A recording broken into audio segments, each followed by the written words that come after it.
This is DRF Race of the Day. Dan Illman and Mike Beer getting set for the DRF Race of the Day for Thursday, April the 22nd, the 8th race at Keeneland Stakes Quality Allowance.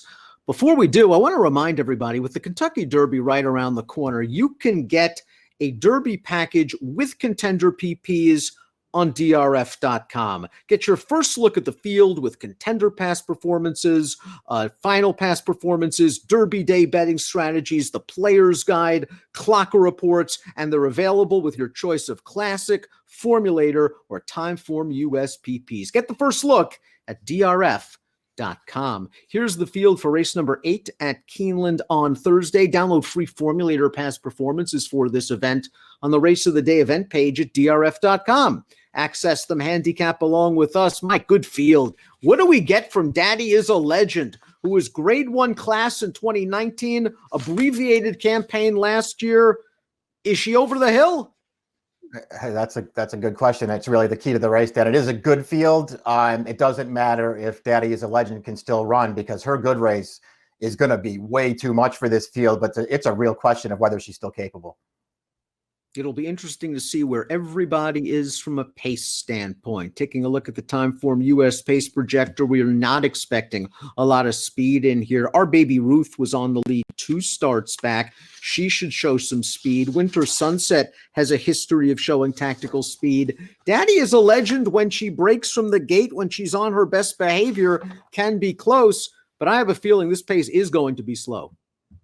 Yeah, I feel the same way about that. I'm not going to argue too much with the pace projector either. I think they got it pretty close to right, but Daddy is a Legend, again, is the key maybe in this regard as well. She doesn't always break from the gate, but when she does, she can be forward. Stunning Sky is a graded stakes winner at Keeneland, having taken the Valley View last year for 3-year-olds. Let's take a look at her first start against older horses at San Houston on January the 31st, the Jersey Lily Stakes. She was held up behind a slow pace. She came wide on the backstretch and through the turn, and she's going to come with a good run to just miss. And the winner validated the race when she ran second in the Grade 2 Hillsborough with a 90 buyer. Yeah, Stunning Sky ran well in this race. The pace just really wasn't there for her. You could see she probably had, 3 or 4 lengths to make up on the winner there from the top of the stretch. She almost got there. She just couldn't do it. But that, in some regards, Dan, it's kind of the story of this horse's life, where she just makes late runs and can't quite get there. When she won the Valley View last October, a lot of speed in that race. That was a big closer's race, and she finally got the job done there. It feels like this race may not set up in her favor either. That's a good point. And she also, what you're going to get from a speed figure standpoint. It's usually in the high 80s. Rarely it's good enough. Sometimes it's not, especially against these stakes foes. But she should come running in the lane. That was a promising effort despite the lack of pace. Our baby Ruth might end up on the lead. That would give her a little bit of an advantage. I'm still not sure she's good enough to beat this field. However, if she is able to make the lead, stakes place to Kentucky Downs, a stakes winner at Gulfstream during her 3-year-old campaign. Yeah, I mean, she's pretty good. She's actually run some good races, and she does have speed when they decide to use it. For whatever reason, in her most recent start, when they dropped her into that allowance race, they did not use her speed at all in that day, and the winner wired the field. That was actually a pretty good allowance race, too. I think this horse is a little underrated. Temple City Terror is going to make a run from the back of the pack. The problem is the perceived lack of pace. Her last race, she was beaten by one of these, but 2 back is the race I want to concentrate on. The Stall Memorial, that was an okay performance over yielding ground. Yeah, she ran pretty well in that race, rallied, got second. Last time, never really made an impact in the race that Summer and Saratoga won, but she took a really hard bump at the start. Wound up way back off the pace, fanned widest to the stretch, and she was sort of racing on, I thought, pretty gamely. She just couldn't get into it. Daddy is a Legend's a multiple Grade 3 stakes winner, but her career has been punctuated by a lot of tough trips that might have cost her better placings and, in some occasions, big victories. Let's go back to her last big race, the Matriarch of 2019. And in this race, she got bumped hard at the start. She got a fast pace, and she got a great ride from Manny Franco, who picked his way through traffic with Daddy is a Legend. She makes a late run. She just couldn't get to favored Got Stormy, who got the jump on her. Yeah, I mean, you're right. That's sort of the story of her life, Dan, where trips are just so important to her, and she doesn't always get good ones. A really good effort there. Early on in her career, just kept showing up in the big races, but she was from the same crop as Rushing Fall, and she just it wasn't quite as good as Rushing Fall. But man, did she make that horse run? I mean, listen, it's pretty obvious that her good race is going to be way too much for this field, but she only ran twice last year and didn't run well either time.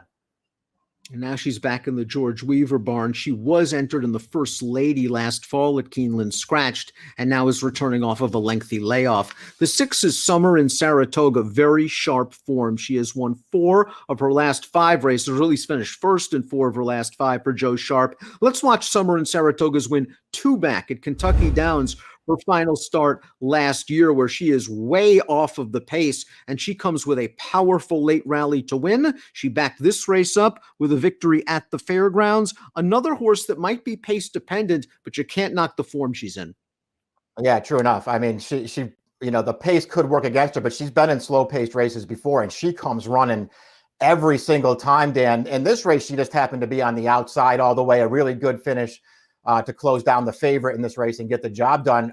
Several of her other races at Fairgrounds and Keeneland even, boy, she gets herself into a lot of traffic through the stretch. Corey Lannery is happy to stay inside with this horse and let her try to rally through traffic, and she does it, man. I mean, when she finally catches gaps, she is always there for her rider.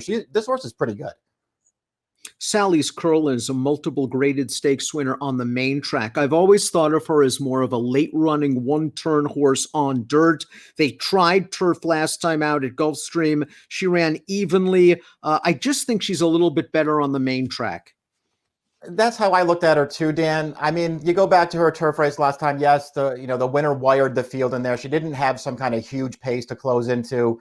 But she also didn't feel like she came with any kind of, furious finish in there. I'm not so sure that I like her that much on the grass. Frond has multiple stakes placed on turf, but she's still a maiden on that surface after 8 tries. She's been competing this winter at Turfway on the synthetic, where maybe she's been compromised by a lack of pace in those races.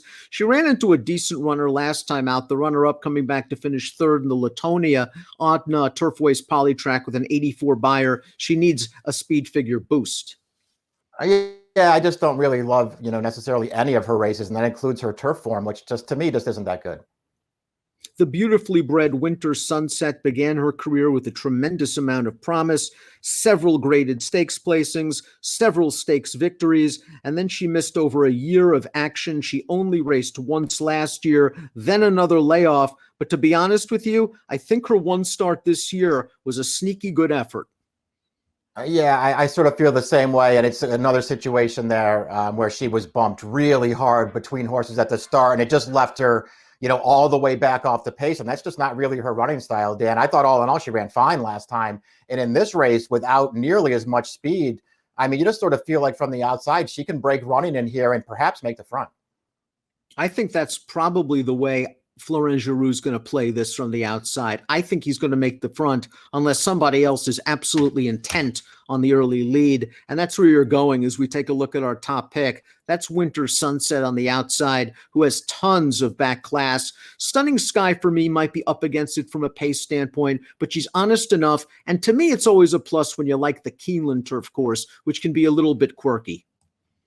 I don't disagree with that. If she gets a setup in here, I'll expect her to come running late. Listen, Dan, at the end of the day, I just really couldn't put Daddy Is a Legend on top, although I wanted to. I feel like if she can still run, she'll win this race. But I'm going to try Winter Sunset and hope she gets to the lead. Stakes quality allowances. Our Thursday race of the day at Keeneland. Mike's going 8-5-4-1. I'm going 1-4-5-3. Best of luck.